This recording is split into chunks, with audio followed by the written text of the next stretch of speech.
Hello, everyone, and welcome to episode 72 of the Solosaurus podcast. I'm Michael Eckenfels. And I'm Martin Gonzalez. Today we look at By Stealth and See, a wargame designed by David Thompson and Nicola Sagini. It's published by Dan Viersen Games. And this is a tactical, solitaire, or cooperative game for 1 to 3 players. It plays in about 30 to 45 minutes and features relatively low complexity for a wargame. This podcast is brought to you by Stone Valley Games, your friendly, distant game store. Check them out at stonevalleygames.com. It's a great shop because most of the games over there are great for solo players. So we invite you to head over to the site and check them out, especially because he's always adding new content to the storefront. And it's important, of course, to support a small family-run, solo-friendly game store. Today's solo news are, as always, brought to you by TableForOne.me, where Solosaurus podcast exclusively gets its one-player game news. Thanks, as always, to Frederick Schultz of TableForOne.me for his ongoing efforts to bring us solo gaming news. And by the way, you can also read his solo gaming news blog on Board Game Geek. We will add that link in the show notes as well. And I think I'm getting better about doing that. I think I remembered that the last couple of times. Good work, Michael. Yeah, I know. Pat. Give me a gold star. All right. So game number 1, Phantom Division, which is a new and revamped version of SEAL Team Flicks, originally published by WizKids in 2018. This version is going to be published by Slc Games. I think I'm saying that right. Designed by Pete Ruth and Mark Thomas, and will be for 1 to 4 players. It will have new improvements and tweaks to the core formula from the original game, as well as a neoprene mat for easier flicking. The rules will also be streamlined, and apparently there's no date set for this game's Kickstarter campaign yet, but Table for One ME says it will keep us updated. So I've heard of SEAL Team Flicks, so I've never played it. Martin, how about you? Any experience with that? No, I haven't played that game either, and, I have to be bucket of honesty. When I heard dexterity flicking game, my spidey senses started tingling in the wrong way. Yeah. But I'll try to keep an open mind here because people who have mentioned SEAL Team Flicks in the board game groups, they generally have a positive perception of it. So yeah, and I have played Gabe Barrett's take on dexterity game. He's recently done a game called Hunted Mining Colony 415, which is kind of his version of the Alien movie, but it's a dexterity. You fire your weapons using different sizes of tokens, and you have to go into a certain target. So, that wasn't bad. That was actually pretty challenging and kind of fun. That's interesting. Dexterity games to me are back in 3rd grade, folding together a little paper football and kicking them across the desk. I don't know if you ever did that. Pogs. No, Pogs. Yeah, I did the paper football. I don't think I ever did Pogs, but yeah, that was so long ago. Anyway, SEAL Team Flicks, maybe that's a good game. I've heard good things about it as well. So wish I could speak more to it, but hey guys, check out that news story if you're interested. Keep an eye on them as well to see if that's something you're interested in. And then game number 2 is The Specialists. This is an upcoming 1 to 4 player game about big heists where you hire a crew, each of whom has unique skills. And in the multiplayer version, you're all vying for the lead by amassing the largest fortune. While in the solo version, it says you are facing off against Interpol and other gangs. So the game is currently on Kickstarter. If you're listening to this recording, well, in the future, it's not. But with an anticipated delivery date, I should say, of March of next year, and that's 2021. So it sounds like it's kind of like Ocean's 11 in a way. It's been gamified. So my only experience with thieving games is Stop Thief from the 80s. Martin, how about you? I have not played any thief themed games yet, although I have always been interested in Burgle Brothers or Burgle Bros. Yes. And that is soloable. I'm looking at the pictures of this, the Specialists right now, and it looks pretty interesting. It's got like a modular board set up with different colors, and it's got a lot of dice and kind of poker chip-like tokens. So it looks kind of interesting. I might give it a whirl. That sounds good. I don't think there's a lot of games like this out there. Burgle Brothers, I actually have that app on my iPad, but I haven't played it in a while. So I guess I should say that's not true that I haven't played something since Stop Thief, but in this particular case, not a board game anyway. So, Yeah. so the third game is Escape the Dark Sector, and I'm kind of excited about this one. It's interesting because it looks like publisher Themeborn is creating uh, basically 4 new expansions for the game, which are part of a Kickstarter that will also include the base game. It's a sci-fi game for 1 to 4 players where you're part of a crew that's detained on a huge space station and you're looking to escape and navigate various terrors and traps throughout the station to reach your ship's hangar and escape. Now, I love the theme and the artwork of this. It's kind of black and white, hand drawn. And Yeah. I know this because I traded for this game from one of our listeners. Actually, he lives pretty close to me, and I traded him a few games for this one, and I really like Nice. it. I'm not sure if he wants me to share his name, so I'll refrain from doing that. But it's a lot of fun. I managed a couple of games of it, and he actually said he was getting rid of it because he's going to be going for the Kickstarter, and that's praise for me. So by the time the expansions are out in the Kickstarter, it might be on the market, so I might actually buy this by the time when the time comes. It's definitely something I think I want to keep. But Martin, have you heard anything about it? What do you think? I have not. I'm looking at it on tablefor1.me, and it's got a lot of dice. Yes. And I do, like you, appreciate the kind of thematic black and white artwork. It says the game has an emphasis on storytelling and atmosphere. So those are things that make my ears perk up in a positive way. I see some sort of card with a proximity sensor, so Mm-hmm. it's reminding me a little bit of that alien vibe going on. I see something that looks like a pulse rifle. So Mm-hmm. these are all very, very good associations. It kind of reminds me of a game called Desolate, which is a print and play game. And the designer, oh man, and his name escapes me right now. Jason is his first name. But kind of like the same thing, black and white art, lots of dice chucking. That all seems interesting to me. By the way, I have a question for you. Escape the Dark Sector. Is this related to Escape the Dark Tower, or am I completely off base here? I want to say this is a game in a series that are similar, but I do not know for sure. This Okay, is the only game I've experienced, but I want to say I read something along those lines where it's actually part of another series of games that are in a similar vein. right on. The only Dark Tower game I know of is the awesome Electronic Tower from like 81 or so, 1981. That's now it's like $600 to get on the open market. You know what? That was something that I kind of retroactively learned about it, but when it was a thing, I didn't. It wasn't on my radar. You just came into board games in 2017, so you Yeah, probably missed the boat on that one, huh? I've got a lot of Just a couple of years ago. Oh, yeah. that's okay. They did I've a got a lot of remake catching it. up to do. Huh? Yeah, that's okay. That's all right. I love that game. That was so much fun. Let's get to the point of the whole podcast. So we're going to talk about By Stealth and Sea.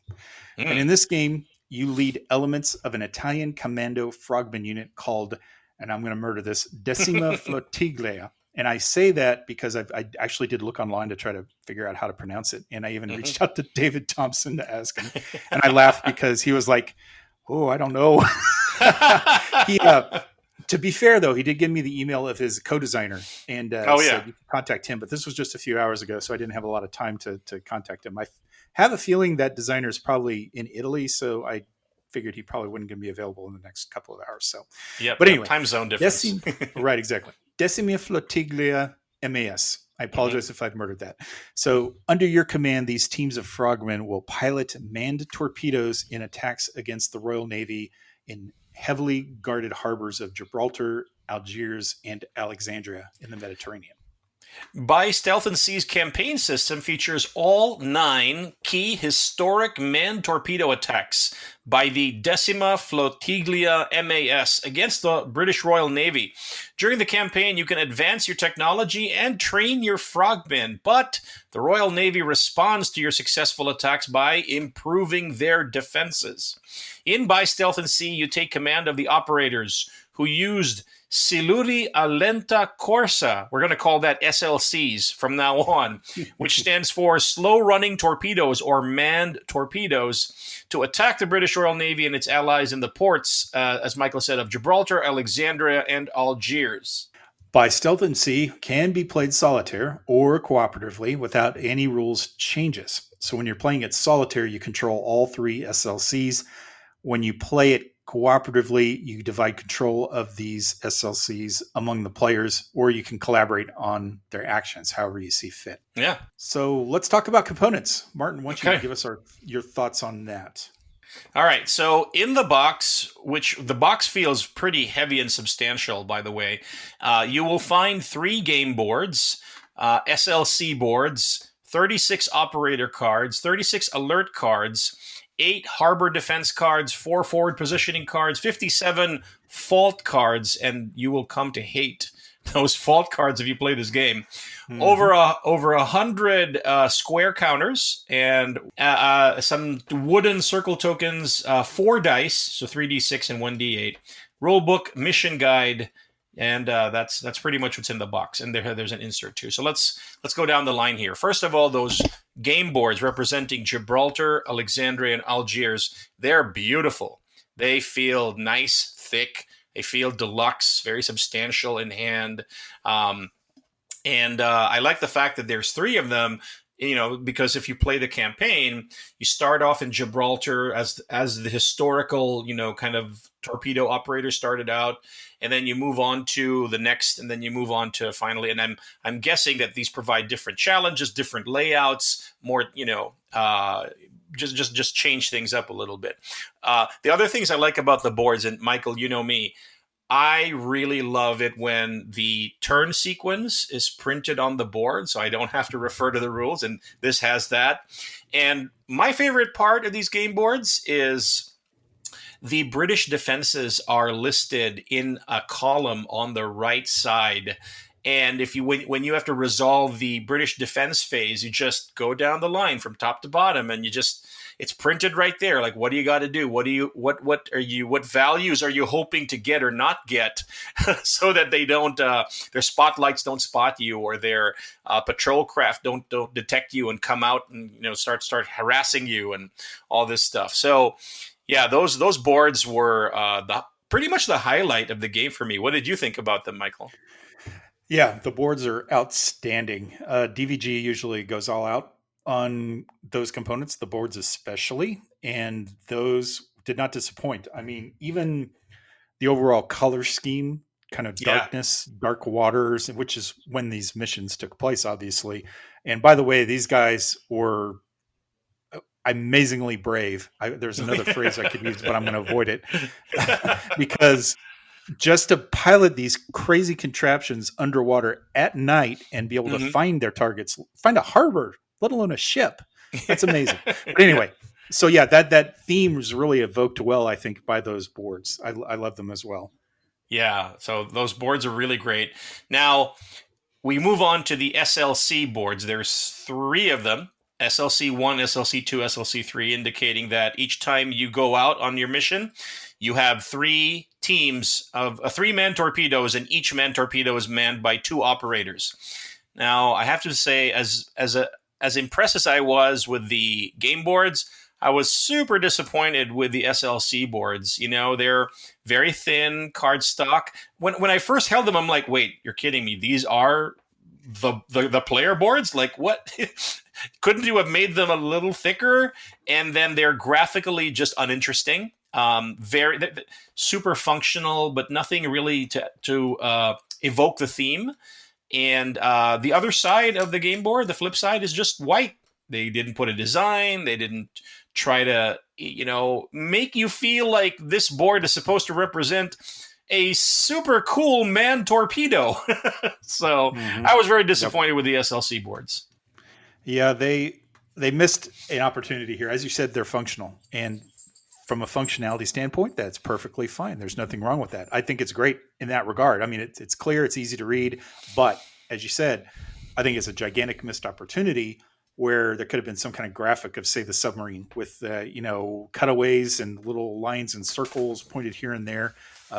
I don't know, maybe they didn't have the time to do that or what. But yeah, as you said too, not having a design on the back of the card was a little weird. It's sort of like what we saw in Aliens Bug Hunt, where one Yeah. side did have that, Yeah. but something else that the tiles did not have anything. So, it's just kind of a head scratcher in a way. Yeah, and I mean, I get it. Like whenever you see this kind of thing in a game, you think they're trying to save a little money, and by the same token, by doing that, they're bringing us this amazing gameplay, which this game does have. But I felt that, yeah, like you said, it was a missed opportunity. Yep. All right, we'll talk about the mini cards. So there are 36 operator cards here, and each one has pictures of and names of I guess, the historical operators, the two-man teams. And there's an impressive amount of historical research here to tell you who these people were. And they have kind of unique stats to go along with them. So depending on which operator you have assigned to your SLC, you might have different bonuses. One team might be good at repair or stamina, and those types of things. So, and you get the game tells you which operators you're going to use for this mission. So for succeeding missions, you'd use different operators, and you get different effects associated. So, and the other thing I like about the operator cards is one side is blue, indicating that's normal status. They're fine. If they get stunned, like they say, they get attacked by a patrol craft or something else happens, then you flip it and the other side is red. And I like that touch. It's a nice kind of visual indication of how are your operators doing? How's your crew? And if they're stunned already and they get hit again, then you lose them. They go down, to a watery grave. So I thought the operator cards were good. What did you think? They are good. As you said, the impressive amount of research went into creating these things, and just getting the portraits of each of them, I think, is an amazing win. I mean, that's great. As being somebody who's involved in research with games, it's really hard to find that kind of information. So it's really cool that it's there. I also like that they included a certain number of blank operator cards, so you can actually add your own guys. They're very, very simple. So there's not a lot of information on them. You just got a couple of portraits. You got the skills, as you said.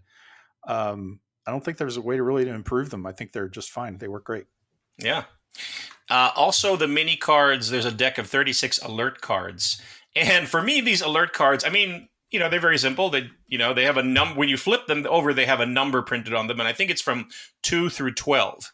And you shuffle this deck, and then these alert cards determine the effectivity of the British defenses against your SLCs, whether the spotlights actually detect you, whether the patrol craft will actually come out and start harassing you. So they're very simple, but from a gameplay standpoint, these were the main source of tension in the game for me, right? So I came to actually hate those alert cards, or breathe a sigh of relief when you flip a card and the number is in your favor, So that was a nice touch.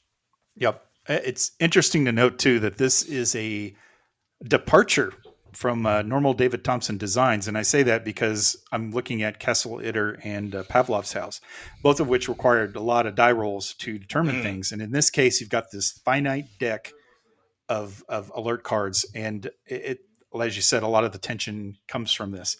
When you draw a card, you get a 2, you're well below the threshold, say, and you're like, I made it. But then you realize that 2 is out of the deck now. So there's a better chance of something bad coming. But then again, by the same token, you draw high cards. It's like, well, it's got to get better, right? Yeah. So yeah, they're good cards. I like the design. I like the font. I like them. Yes, right. And the number, we have to talk about the number 12 cards because it has a special effect.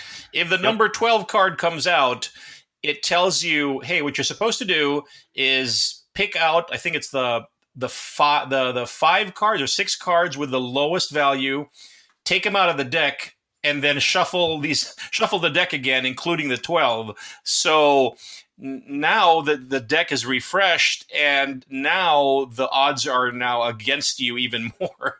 So Yep.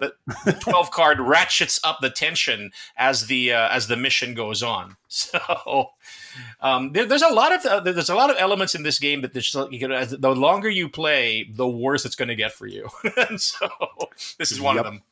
Absolutely. All right.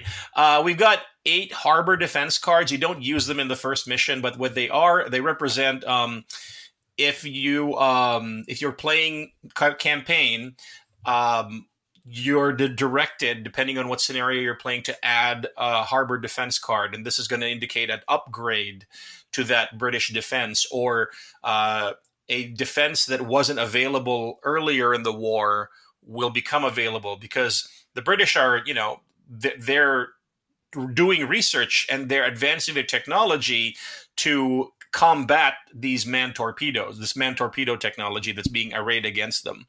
I didn't get to actually, because I played the first mission, I didn't get to actually see them, but I like the idea of these harbor defense cards. They do add quite a bit to the game, actually. So originally as you said, in the first game, you don't have to worry about them. The harbor defenses are printed there on the board, but as the game progresses, historically, you add, whatever the cards are to the board to reflect that British capability. There's actually a campaign system in it as well, which we'll talk about in a little bit. That it's not based on history. It's going to be based on how well you progress. So if you're doing well, then you're going to be punished for it. Simple as that. Now we've got these forward positioning cards, and these are basically just different setups for the start of the game. So each scenario is going to direct you to use a forward positioning card. The one I had for the first mission was called La Spiglia, and basically it told me, hey, before you even launch your SLCs, you have to resolve 2 fault cards per SLC.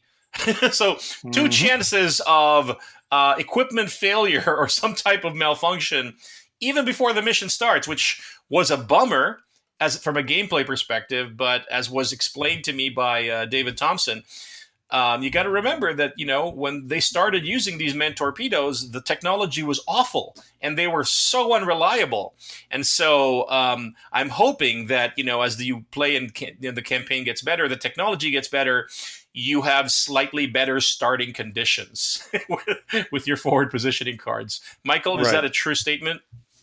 Yes. Yeah. So your technology advances in the campaign version or in the custom campaign version of the game, I should say, you can actually push to change your forward positioning to a certain area if you'd like, although that will limit you to certain harbors that you can attack. Mm-hmm. But the La Spezia is bad because you got those 2 fault checks, but then you still have to do a fault check phase when you start the game. So technically one of your guys is going to get hit by 3 cards. Yeah. We'll talk about that again here in a little bit, but yeah, it's like the Stukas from Pavlov's house. It's really vicious. Yeah, that's exactly what David Thompson said in the Solitaire War Games group. It's like, you're going to hate these like the Stukas in Pavlov's house. All right.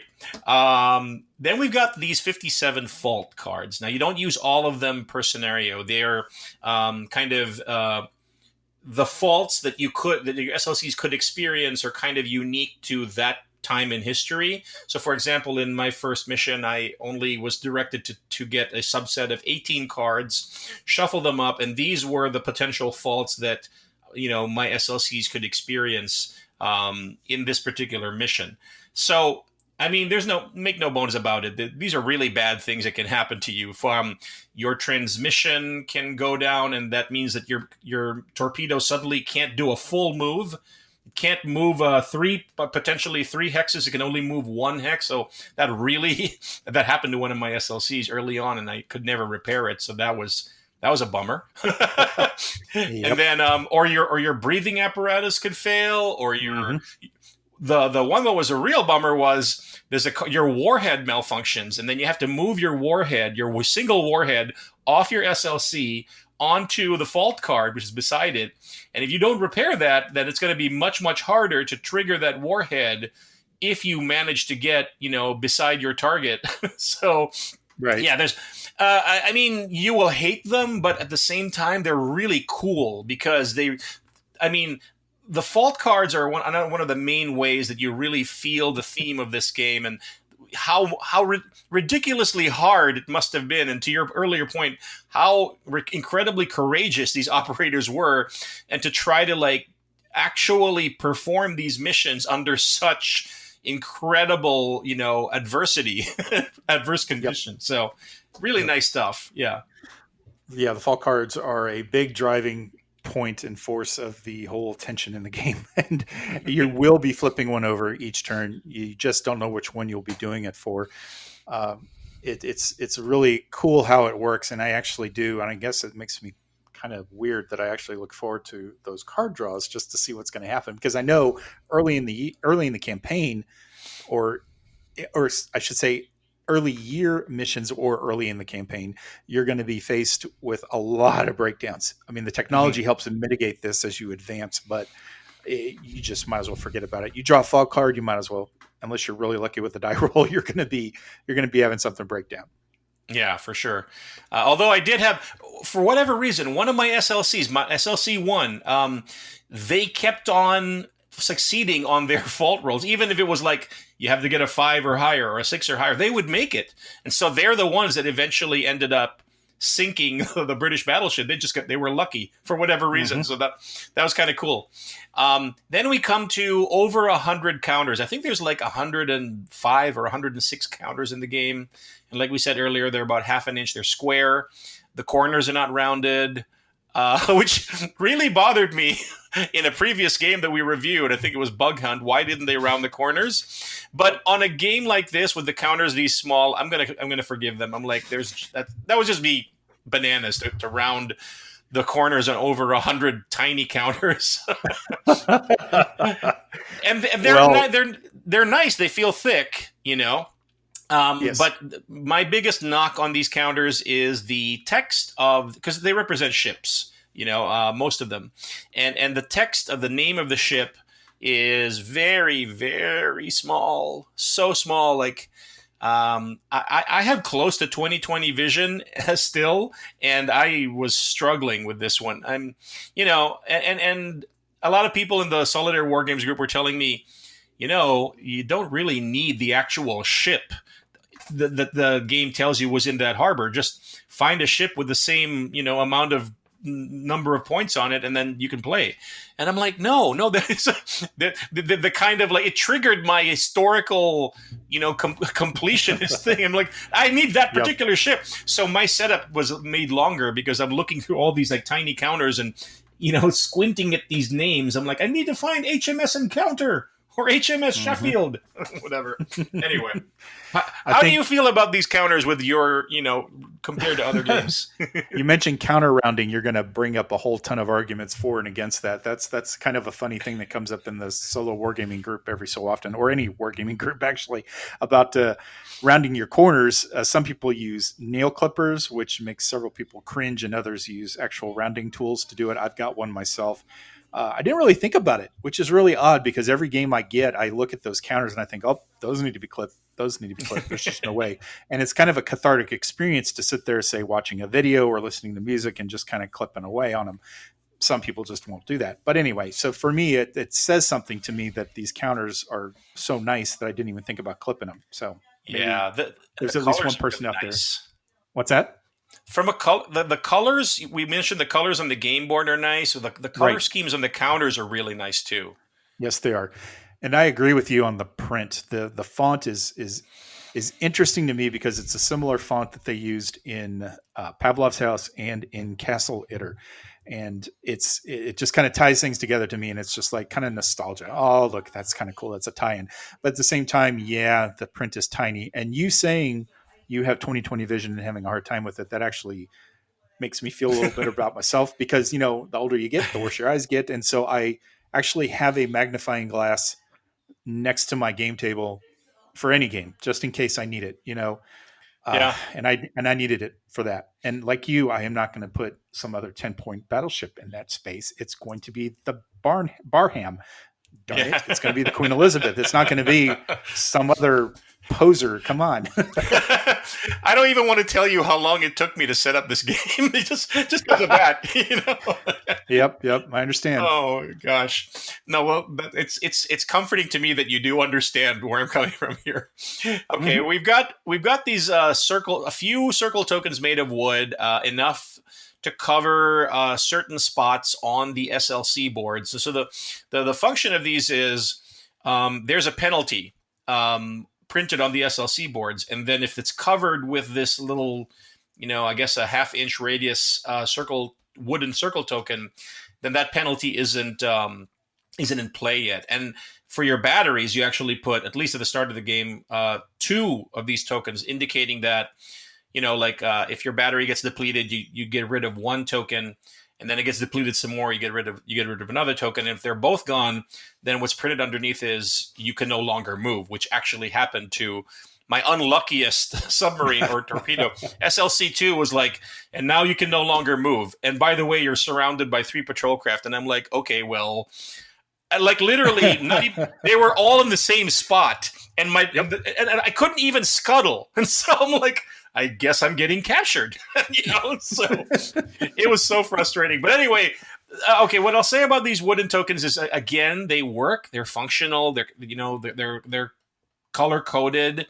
I wish that they had some sort of icon indicating, what that is for. So if it's for your breathing apparatus, I would have liked some scuba gear on it. If it was for battery, right, I would have liked a little bit of like electricity. Again, I understand, not having those things brings the cost down, makes the game affordable. Yeah, I would have wanted to pay more for a little bit more production value there and driving of the theme. So I was kind of disappointed with those tokens. Yeah, I agree. I could see this game staying in my collection a long time, and I would probably shell out the bucks for a, say, 3D printed version of those counters, like, say, a transmission or something that looks vaguely like an engine or scuba tanks or, something like that. That would be really cool. But again, I get it, because they're trying to keep the cost down of the game. So they just use some basic counters, which are perfectly functional, but there, was an opportunity here. There is an opportunity here, I think, for improvement, whether you do that yourself or maybe in subsequent versions. Yeah, and also this brings up a good point of principle about accessibility. I've been learning a lot about accessibility because at my work, I'm a kind of the accessibility champion, quote unquote. And one of the principles of accessibility is don't indicate the purpose of something, in this case, a game component, just by one dimension. So in this case, it's the function of that circle token is only indicated by its color. And it would have been nice if it was indicated both by color and by a, clear, simple representative icon on it. Because if you're playing with somebody who's colorblind, or, if their color blindness is the type where they can't actually discern the colors of these tokens, then that's kind of a problem. Not a deal breaker, maybe, but more difficult, so. Right. Yep. Absolutely. All right. We've got some dice. We've got 3d6, and we've got we've got a d8. We've got 3 normal dice, d6s, and then one kind of a d3. It's got a 1 on 2 faces, a 2 on 2 faces, and a 3 on 2 faces. So that one that I just mentioned is the fault die.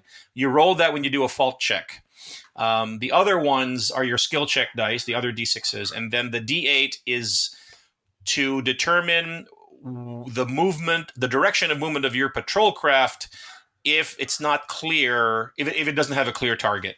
Like if your target is, more than X number of hexes further from the craft.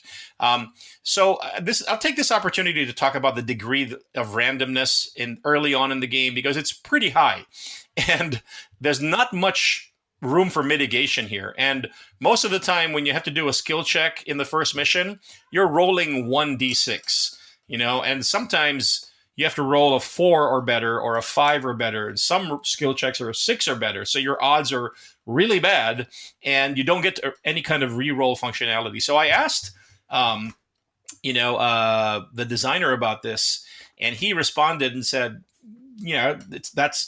yes, that is true. And we're trying to bring across the fact that like we said earlier, these things, these man torpedoes just weren't very good, weren't very reliable.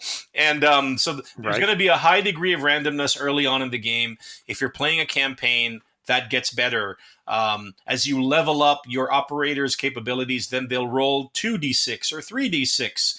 And certain of your operators already have the kind of built-in bonus. So the randomness drops as the further and further you play the games, and there's more opportunities for mitigation. So if you're worried about a high level of randomness in this game, it does get better. Michael. The dice are good for the purposes of the game. I say that because I've got kind of a funny story to say about this. So Okay. I didn't pay attention much to the differences between the dice. And I so as you said, I'm glad you mentioned the skill check, because you got to roll a 5 or a 6 sometimes to pass these. And when I played my first game, I was using the wrong die. I was using the die with the 1, 2s, and 3s. Oh, So yeah. I'm Okay. sitting there trying to I'm sitting there trying to pass these tests, and I'm like, God, I can't roll higher than a 2 or a 3. What's going on? And I'm such an idiot. This didn't last long. It was just a couple of minutes, right? And I'm like, Right. oh crap, I did this completely wrong. Let me do this again. So most times this kind of thing happens to me.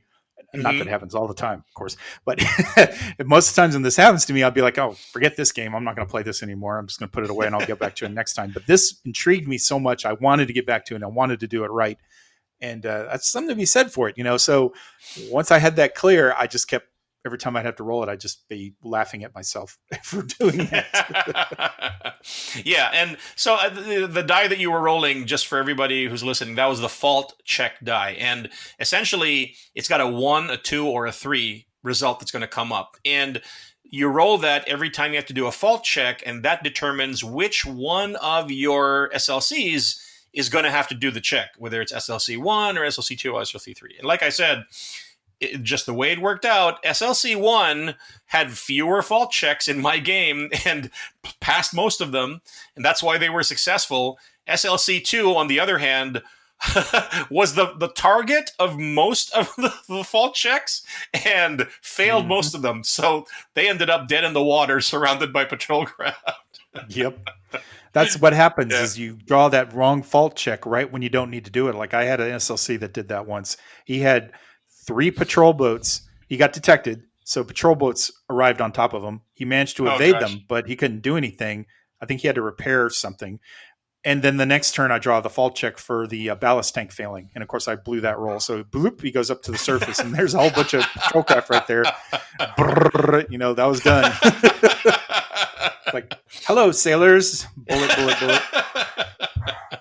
Oh gosh, yeah. So, but those fault checks, they get you into these crazy and thematic situations, right? Which is great. Yep. All right, let's just finish this out talking about the components. The rule book. There's a rule book in there. There's a mission guide. We have a section where we'll talk about the rules a little later on. So I won't, talk about that. Physically, I like the paper that they're printed on. And I like I like sorry, there are dogs here. I apologize. Fletcher agrees. They feel nice, glossy. So both the mission guide and the rule book feel good. And the last thing I'll talk about is the. I'm sorry, Michael. How did you feel about just physically the rule book and the mission guide? They're good. I mean, compared to other DVG manuals, I've never had any real problems with DVG manuals. Some are better than others, but in this case, very clear, very straight to the point. Here's the first. It's almost as if he's right there with you, because it's like, here's the first mission. Okay, go ahead and set it up. All right, now let's talk about how the game works. It's almost like you're at a convention and he's showing you how to play it. I really liked that approach to it. And DVG kind of does do that through their other manuals, like in their leader series. And they're usually of the same good quality material as well. So yeah, I did like both of them. And the mission guide is great because it provides you with a lot of historic context for each of the missions. Yeah, and they do have a graphic for each of the missions as well for setup, so that's nice. Yes, definitely. The last thing I'll talk about for the components is, and this is not good news, is the insert inside the box. It was a cardboard insert, and basically just super simple. It's got an indentation in the middle, and that's where all the cards were when you open up the game. But once I punched out all the counters and all the circle tokens, they wouldn't fit inside the cardboard insert. There's Mhm. no way. And so I basically had to throw it out. And they didn't provide any storage system for me for all these counters. I had to supply my own bags. So I just wanted to ask you, Michael. I mean, I think that was a miss for me, but is that common in war games? And do I have to adjust my expectations? It's Yeah. sometimes. I mean, I would think of some board games. They often throw in a ton of little baggies. I don't think DVG really does that. Uh, they used to have storage containers in them, like the first edition of Fleet Commander Nimitz had a tray. I don't think it was big enough to handle all the components for that game because it had something on the order of 800 counters. I want to say something crazy like that. But yeah, normally DVG does not have that, but they have games that do have that. So I don't want to be quoted on that really to say, it's like, well, they don't ever do that. That's not true. They have done it in the past. I often, in my experience, Martin, I've always used like sandwich bags or snack sandwich bags, that kind of thing Yeah. to hold my counters for my war games. Because to be honest, trays are something that used to be included in a lot of war games back in, say, the late 70s, early 80s, over the 80s, 90s. Not so much anymore is it really done. Hmm. DVG does do those inserts, and they are kind of a pain as far as room is concerned, but that's what they're there for. Just chuck them, and then you got plenty of room in there, I think, for Yeah. storage. But then again, there are some games that just don't let you fit the components into the box, which is really odd. And in this case, it worked for me. But yeah, it's kind of sad to have to throw away something that came with the game, even if it is just some kind of cardboard insert. So Yeah. It, I understand. it breaks my heart. Yeah, All I right. don't like So to throw away anything. So that wraps up, our discussion of the components of the game. Kind of a mixed bag. I want to spend a little time talking about the rules as I experienced them because, as you know, this was my very first experience with a true war game. Michael succeeded in his Yeah. evil plan to get me to get me playing a war game. So this is my first experience with like war game rules, and I will say right off the bat, I thought they were very clear and well organized. But if you're not used to this style of rules, as I was not, it takes a little bit of getting used to because it's written in a very precise and kind of dry, almost military style manner, and everything is numbered. So 1.1, 1.2, Mhm. 1.3, et cetera, et cetera. Um, Yep. I know you're laughing at me. So it was written like That's okay. a computer service manual, which I'm very comfortable with because that's what I do in my in my work as I write training for computer service manuals. But I'm not used to that approach to game rules. I would have preferred rules written with a little bit more kind of thematic immersion or enjoyment or just like liveliness. But that said, there's examples provided. There's text examples, mostly text. The graphics I felt were sparse, and there were more opportunities for graphics there. Could have used a little more illustrations and images. And I needed to reread several sections, just read it again, just to wrap my head around play. But bottom line is, this is not a very difficult game to rules wise to understand. And after about just 3 or 4 turns into the game, and the game has 12 turns. At least the mission that I was undertaking had 12 turns. I felt I had a pretty good grasp of the turn sequence. I didn't need to follow along with the rules anymore. The gameplay is very logical and straightforward. So the rules do the job. They do it well. They don't do it with a lot of style or panache. That's kind of how I felt about it. Um, Mhm. should I have those expectations, Michael, about war game rules? They're A just going to lot, be. well, a lot of war games are like that. There's not a lot because they're kind of no nonsense. They just get to the point. They teach you the rules, and some will also add some kind of color commentary to it. Like, for example, their uh, designer notes, that kind of a thing. I'm thinking Mhm. more of GMTs and manuals. DVG does do this in some of their other manuals as well. Offers you some flavor as to why this rule is doing what it's doing. But yeah, you're looking at it. It's going to be kind of like a textbook. in a way. And Hmm. I don't think that's a bad thing necessarily, but it's interesting to hear your opinion on that. I laughed because about the numbering, because to me that's just logical to do. When I was doing computer manuals for Matrix games back in the mid 2000s, I started doing that to their manuals. They didn't do that before I started doing it, and they did it to all their manuals after that. So it always made Well, sense to me to go 1.0 introduction, 1.1 the game basics, that kind of thing. And it sounds like I'm a robot doing that, but well, it was great actually because then when you're looking at the kind of turn summary sheet, which I didn't mention in the components, there's a turn summary sheet, and then there's a bunch of other sheets to support your campaign play. But Mhm. when you get to a summarized bullet of that sequence, it mentions the number in the full manual, and you can go and directly refer to that number. So that was Exactly. kind of a good functionality there, So Right. Yep. That's exactly why that's done. So you can quickly find another rule. And it's actually really important when you're in one of those bigger type of manuals where you're looking at rule 2.2.2.14 subsection A. And, you think I'm joking. I'm No, not. I'm not. I don't think you're joking at all. And I'm turning No. my head and looking with fear and trepidation at my copies of A Distant Plain, Fields of Fire, Navajo Oh, dude. Wars. You have Fields of Fire? Seriously? Yeah, Oh, yeah. my God, Martin. When did you buy And that? so I bought it at a thrift store for $10. Oh, that's right. That's right. I forgot that you did get that. I I've remember got, that now. Okay. Yeah. Yeah. That's a heck of a but buy, but it's also a game that's going to give you 1,000-yard stare reading the rules and comprehending them. That said, it's one of the most wonderful solo war games ever made. Everybody says that. Everybody sings its praises, but says it's just really hard to get into. Anyway, yeah. that's a good game. That's the deep end of the pool. It doesn't get much deeper than that. A Distant Plane I also have. It's a coin game, I believe. And Hmm. coin games, I love coin games. They are complex though. But that I would say is not as complex as some of the other coin games. So that's a good choice as well. Uh, I can just talk about all your war games all night if you want, but that's all you got for war games, right?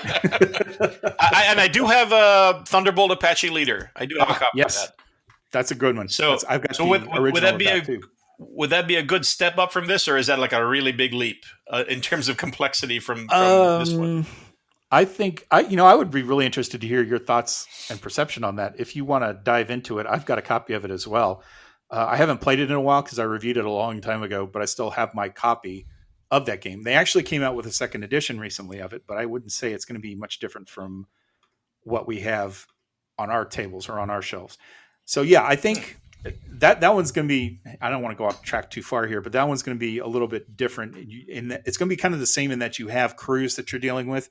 You have crews that pilot attack jets or attack helicopters. You fill out a squadron, and then you have to arm them, and then you have to send them out on missions to attack targets that you choose, and your targets Hmm. that you attack affect the campaign overall. So, in a nutshell, that's kind of what the game is. It is going to be much more complicated than what you have on your table now with by Stealth and Sea, but it's not bad complicated, if that makes any Right. sense. I think you can handle it. I I think you want to remember give it a try. playing a computer game like from the '90s that was kind of like that, where it was you flew in Apache. It was kind of a simulation type, and um, you Gunship? yeah, might have been Gunship. Yeah, Yeah, I think it might might have have been been. Gunship. Yeah, yeah. Yeah, those are I'll check it out. I'm looking forward to that. okay. Go for it. All right. So that's what I wanted to say about the rules. So I think now is the All time right. when we get to talk a little bit more about gameplay. Yeah, let's talk a little bit more about that. So, in this game, you score your victory points. That's the more the better. It means you're doing really well. You score them by sinking naval vessels and support ships, Royal Navy ones, not your own. Although you do have to do that actually, and you do get victory points for it. But I'll talk about that here in a little bit. So, what's that? No, yeah, yes, I Okay. understand. So your goal, of course, is to sink as many or score as many of these points as you can. And there's a range of success that you compare your score to that's printed in the game book. So if you get more than, say, 10 points, I think you get a silver medal. More than 14, it's a gold. I'm working off of memory. I can't remember what it is. And it's really hard to score that many points. You not Mhm. only get points for that, but you also get points for scuttling your SLC, which you have to do once you set off your bomb or your warhead, I should say. And then you also get a point if they escape, I believe. So you get extra points for that kind of a thing.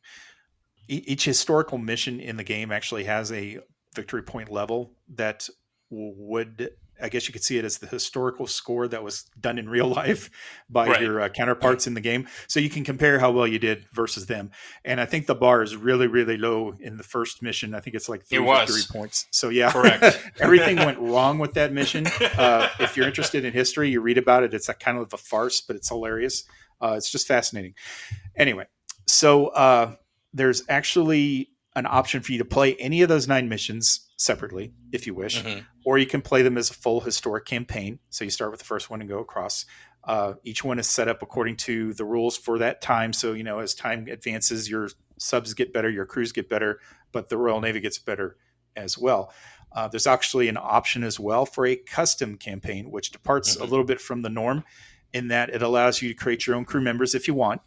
You can use the ones included in the box if you don't want to mess with that.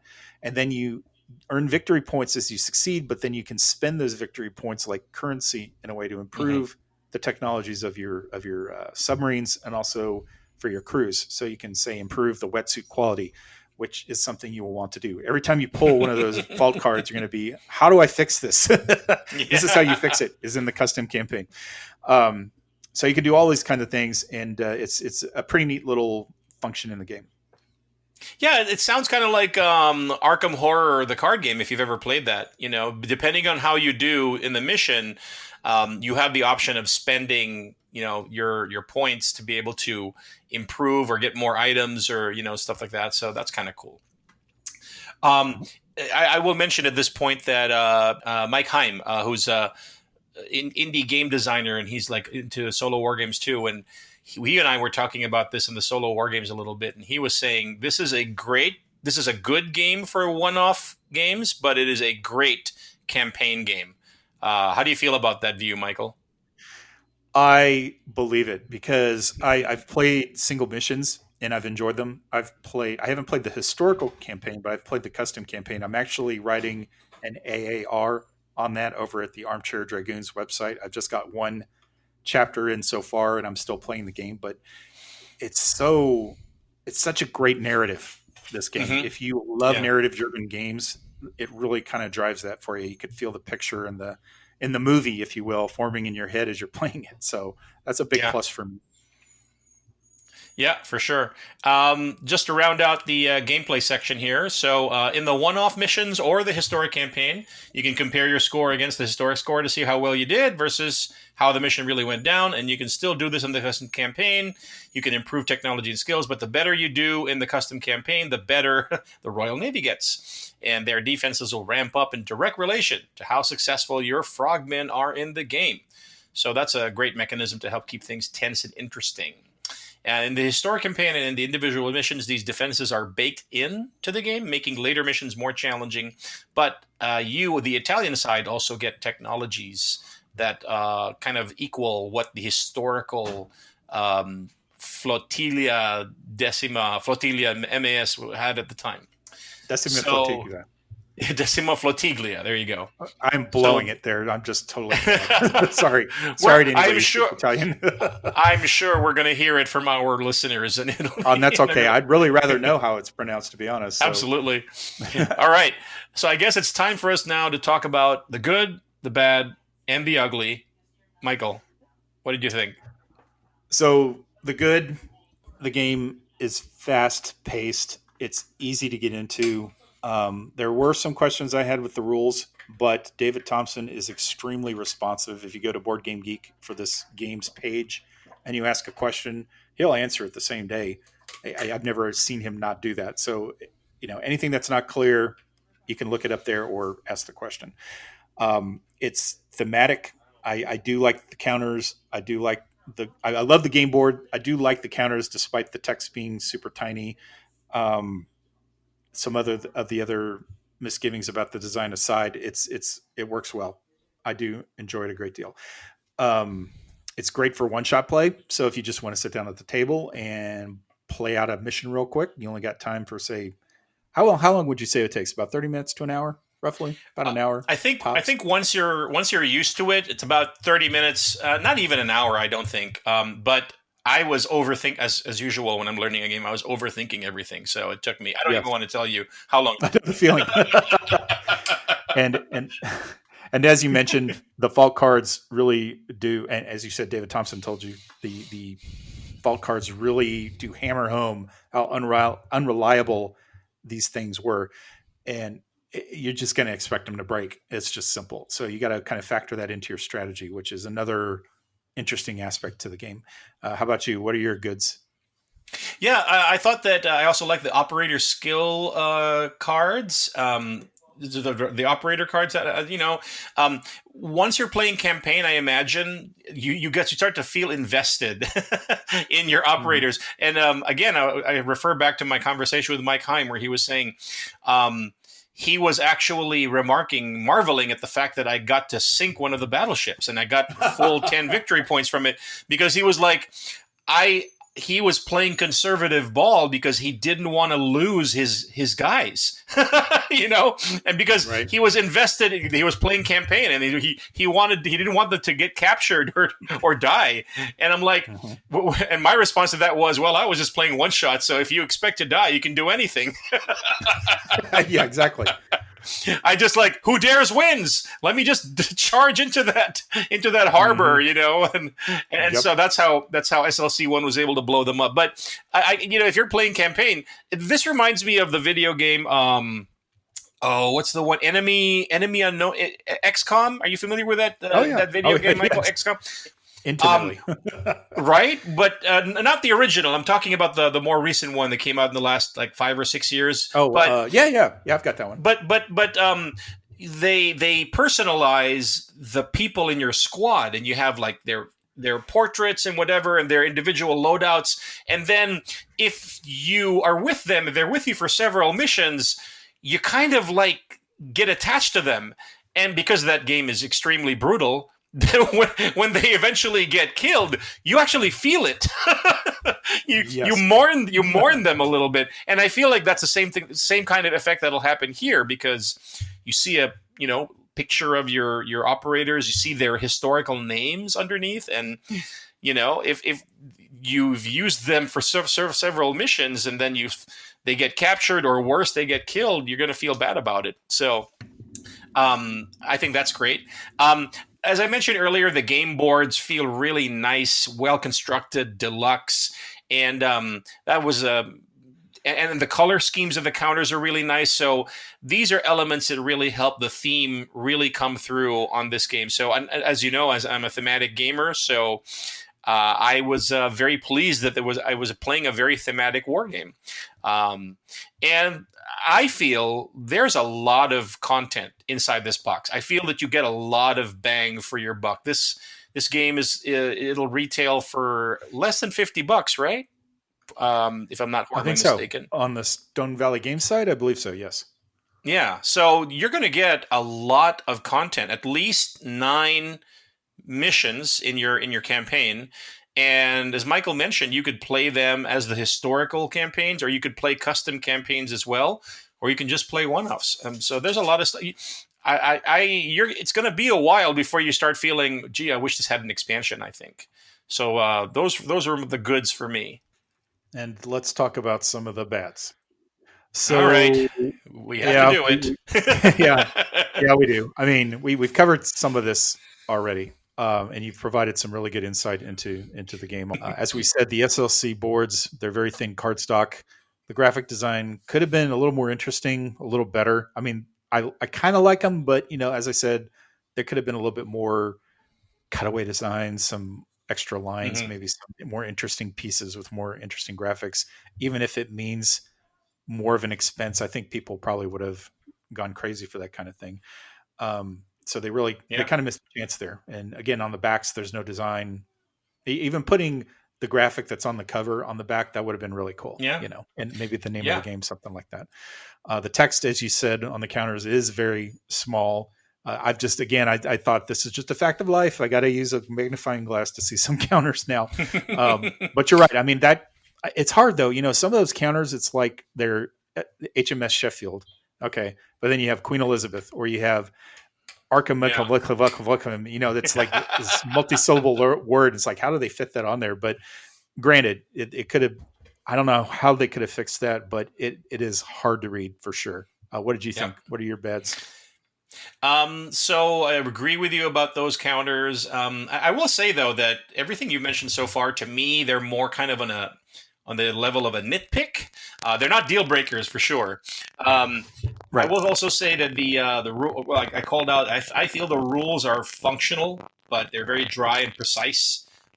So they feel more like work, like I'm studying them rather than having fun as I'm learning the game. When I first requested the game for review, I wasn't really sure that I would like it just because it's kind of an esoteric niche kind of an idea. I mean, Italian Frogmen, let's just face it, there's not too many war games that feature the Italian army or navy as being a force to be reckoned with. Yeah, yeah, um, yeah, yeah. that said, this is a nice homage to these guys. As we said, they've got some bravery to do the things they did, and it really comes out in the game. It really becomes this fascinating thing, and it made me want to learn more about the history. And I did. I actually read up as much as I could on it online and found a few videos on YouTube, all fascinating stuff. So for some, you might look at it and go, okay, Italian Frogmen in World War II, you can't get much more niche than that. Even an established wargamer is probably going to think that. But you really should give it a shot, I think, because it's just it's something that's not done normally. I don't think there's any other games on this subject. There might be. No. I think there actually might be a couple that I can't think of them offhand, but in recent time, not so much. So, I think it's a good game to add to your collection just for that purpose. I think people should check it out if they have kind of an interest in naval warfare or World War II operations, for sure. Yeah, and I know that you brought this up under the bad section, right? Niche subject, but from my perspective, as somebody who this is the first war game that I'm actually playing, this was a draw for me. The fact that it was about this particular topic, Yes. because incredibly, I had actually heard about the Italian Frogmen unit before, back in the way too many years ago to count for me to mention. I used to read my dad's World War II, but he was a World War II buff, and I used to read a lot of his books. And I actually read a book about these Italian frogmen and their exploits. So that Cool. became a draw for me to get interested in this game. Any ugly points about this game, Michael? No, and I tried to rack my brain on that. I think we've kind of mentioned our complaints to this. Well, I don't want to say complaints. I think we've mentioned our concerns about the game so far, and I really don't think they're deal breakers. A lot of them are nitpicky, as you said, but I don't have anything ugly to say about it. Does this game merit the stamp of approval? What do you think? You want me to start? Yeah, why don't you start? Okay. I will defer to you as a experienced, seasoned war gamer and expert in the field. What do you think? I think it's a great game. I love it. It will stay on my shelf for a long time. I usually give away games that I have for review, and when I start to stockpile too many of them, I start to give them away. This one, I don't think I want to give away. So that said, though, there's just almost in the design, as we've talked about, that don't quite push it to this point. And I hate to say that because I love David Thompson's designs. I think he's a great guy. I think he's very prolific and he's a great designer. DVG is a great company to making some really good games. But in this particular case, I don't think I can do that just for that reason. If everything hit on all cylinders, I would have no hesitation to do this. But just because it doesn't quite cross that line for me, I'd have to say no. All right. Well, I'm glad that you went first and brought that learned perspective here. So I'll come in with my perspective as somebody who's just played his first war game. And I think if you're new to war games like me, if you're just dipping your toe in this very large pool and deep pool, I think that this game is a great introduction or gateway to the whole world. The complexity rating on BGG is about 2.7 or so out of 5, and I think that's right. I think that this is actually, I think that's actually a little on the high side. Once you've you're comfortable with the turn sequence, or it doesn't take too long, it's actually an easy game to operate, and just very straightforward, and it gets right to the tense parts and right to the good stuff. So it's very accessible. I really enjoyed my time with it, and I definitely feel like I want to play some more one-offs. I don't know if I'm going to undertake a campaign, but that's just me. I don't really go for campaign games, but I definitely do want to play this game some more. So I think you will get your money's worth if you choose to add this game to your collection. That said, like Michael, very, very close to getting the stomp for me, but not quite. They missed some opportunities to really push the theme. And so for that reason, this game falls short of the stomp. Still a really, really good game. That's how I feel about that. So, ladies and gentlemen, this wraps up episode 72 of the Solosaurus podcast. We are part of the Dice Tower Network, don't forget. And for even more Solosaurus, join us in our post-show discussions and other shenanigans. Or if you just want us to use the word shenanigans more in the podcast, please say so. On Facebook at facebook.com/Solosaurus. You can follow us on Instagram at Solosaurus Podcast, or shoot us an email at solosauruspodcast@gmail.com.